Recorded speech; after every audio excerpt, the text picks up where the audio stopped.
Hello everyone, welcome to the sixth of my series on Vedic Nakshatras. We're looking at Ardra Nakshatra found between 640 and 2020 of sidereal Gemini.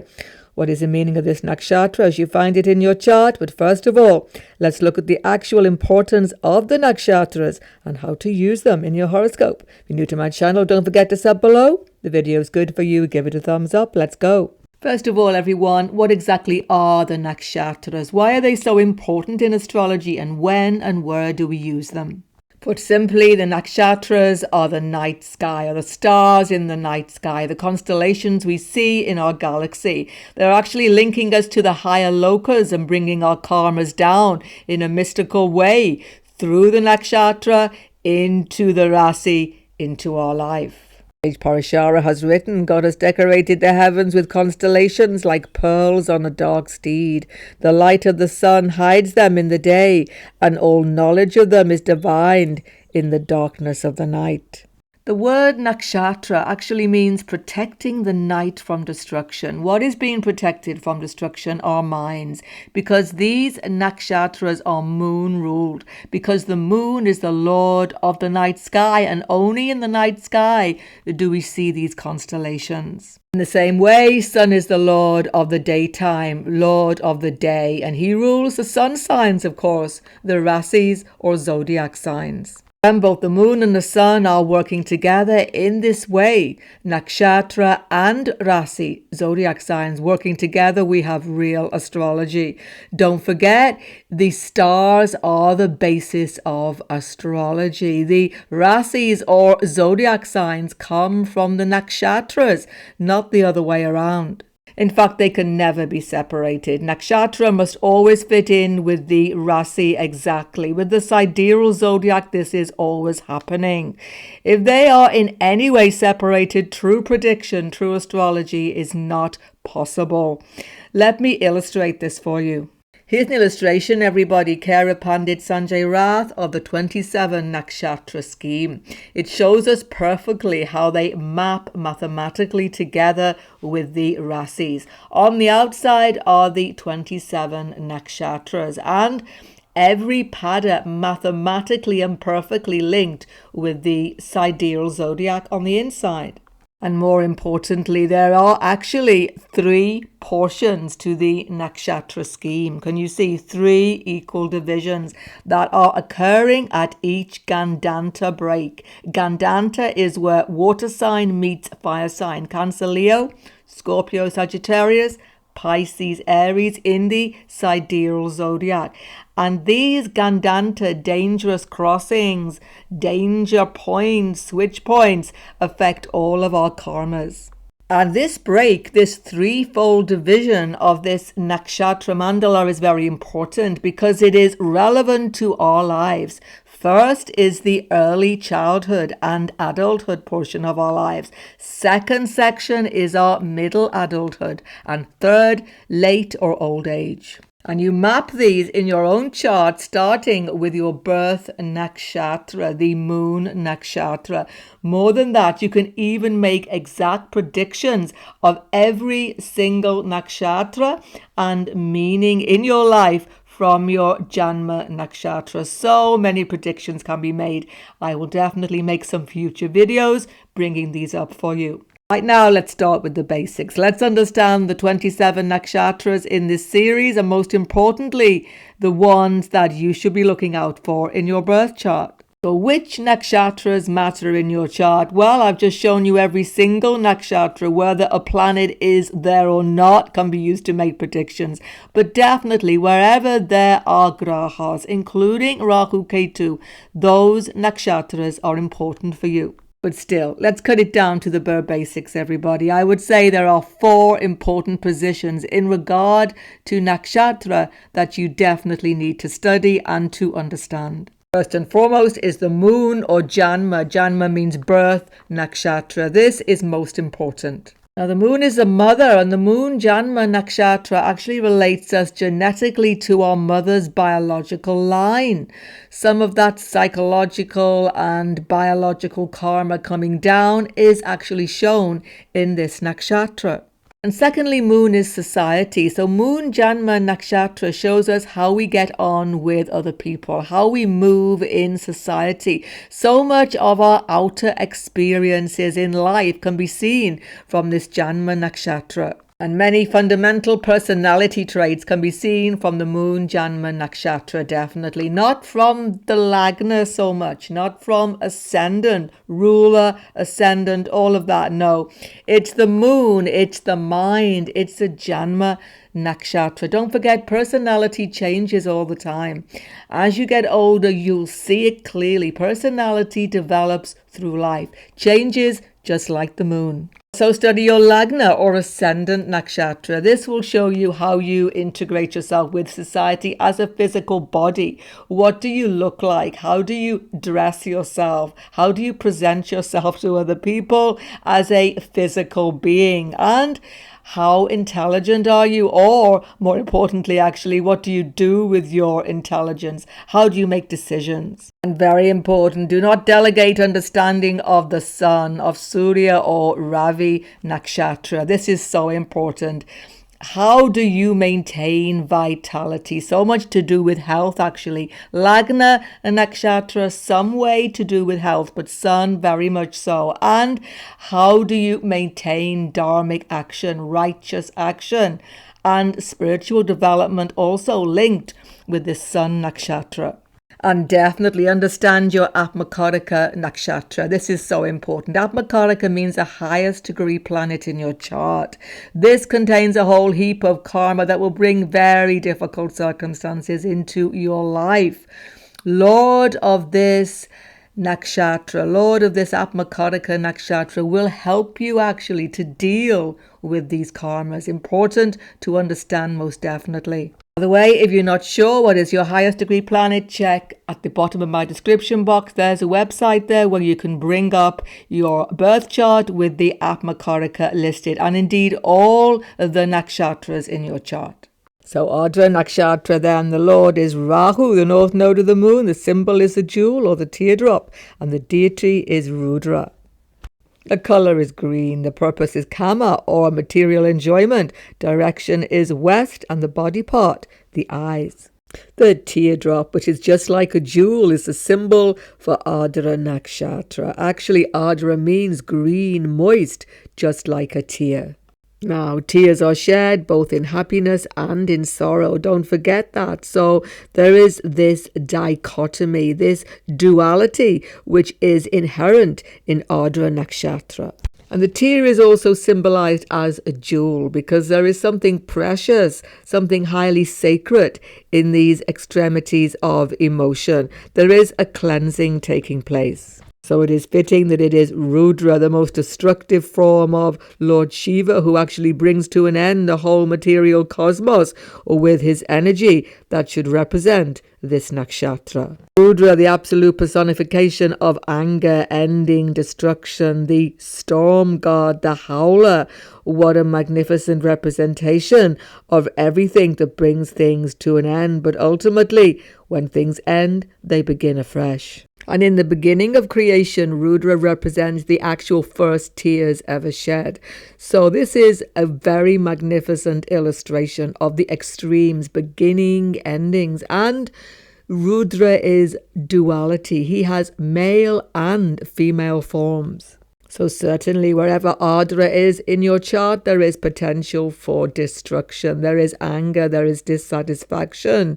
There is a new beginning coming, but not without destruction coming first. So it's not an easy nakshatra, but it definitely gives a very intense energy that can be constructive. Don't forget, there is a definite duality, sexuality, which is strong. Male, female energies are equally strong in men and women with this nakshatra.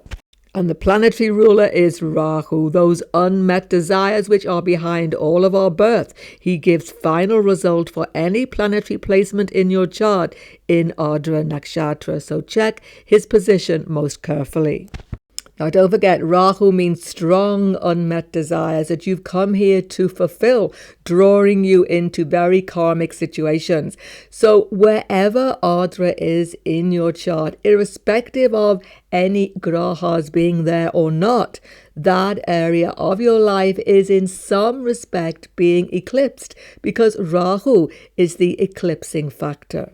This means that anywhere Ardra is in your chart or connection to any planetary energy, you will undergo eclipsing energy. That means you will go through huge transformations. But after the eclipse, there is rebirth. Don't forget. But also Rahu's rulership makes Ardra people cutting edge, avant-garde, future-orientated people, very intelligent, inventive, and definitely crossing many borders in their lifetime, having a real interest in foreign lands, foreign cultures, etc. And just like Ardra Nakshatra people are fierce. I mean, really fierce. They are emotionally volatile and they have a fierce fighting type of energy. Now, this might not always be obvious on the outside, but when you get to live with these people, know these people, you'll know exactly what I'm talking about. So, Ardra people have this tempestuous volcano inside them, and at some point it will erupt. That's for sure, but it does not have to be negative. That's the thing to remember. But we need to understand this a little bit more carefully, everyone, because Ardra people are not violent in that sense. They are very full of their own desires, focused on gaining their desires, focused on their objectives, don't like to be stopped, don't like to be frustrated. But planetary ruler of Gemini, and this nakshatra is completely within Gemini, is Mercury. Mercury is non-violent, don't forget. You see, Ardra's fierceness comes from their over-emotional reactions, from their intelligence, their cutting intelligence and their biting speech. That's the thing. But inside they are very, very sensitive people because Mercury is a sensitive, caring planet. It represents nature, non-human beings, green ecology, etc. It is not about warfare. So very much Ardra Nakshatra people can be sensitive, intelligent and very, very canny business people because Mercury represents that as well. But in addition to very good business skills, somewhat ruthless business ability as well, Ardra Nakshatra people are very intelligent, very sharp, whatever their level of education. But in education, academically, they can go to the top. They have scientific skill, mathematical skill, very often, and research skill. Very often skill with languages as well. When they calm down emotionally, Ardra people have very good skill at finding solution, at analysing and dissecting problems. And this is going to help them in many areas of their life, many times. This means whenever people influenced by Ardra are stuck in life, in a corner as it were, they can think their way out. They have the logical ability to find solutions. Rahu gives that to them. But once again, as I say, they're going to have to calm down the emotional overdrive. That's the thing. Another factor, Ardra Nakshatra people are very relationship orientated. Why is this happening? It's because this is placed, Ardra is in the sign of Gemini completely. And Gemini is the actual sign of copulation. Did you know? It's about the dance of mating. It's about sexual intercourse. You see, Gemini is definitely misrepresented as the twins. Well, actually, there is a playfulness, a childlike spontaneity there, definitely. But Gemini represents the mating dance, the duality of male and female coming together, as I say. So this nakshatra takes this on to an enormous degree because Rahu is the ruler. Now, Ardra people have very intense, very karmic sexual and emotional desires. Relationships are extremely pivotal for them, but they can become obsessive because of Rahu's influence. Some Ardra Nakshatra people have many, many relationships, continually moving from one to the next, but a lot depends on the chart. That's definitely not always going to be the case. At the very least, though, there is an emotional struggle. There is a feeling that something is missing. There is a dissatisfaction, always looking for the next opportunity to find what they need. You see, Ardra Nakshatra people have this feeling that they are lacking something. Very often it's about early childhood disruption, loss, etc., which makes them feel emotionally vulnerable. And that myth of the twin flame is connected to Gemini as well. So Ardra people are thinking they are not complete and they are looking for someone to complete them. I have to say, of course, twin flame is a myth. We can have soulmates for sure, everyone, but there is no missing part of ourselves. The only missing connection is with the Supreme. Health-wise, the nervous system is very sensitive in Ardra Nakshatra, and they are very on-edge, nervy people generally. This can be seen because they're easily stimulated, easily influenced by environment, and they are actually seeking stimulation, though. That's the thing. Ardra Nakshatra people can become bored, easily seeking outward stimulation, seeking the new continually. And this is actually not good for their health because they don't find that stability they are really inwardly looking for. But because of maybe difficult nurturing situation, early childhood difficulty, they are extremely sensitive and extremely compassionate people. Ardra Nakshatra gives compassion, gives the need to help others, the desire to help others, but sometimes they get distracted by the intensity of their own desires. That's the problem.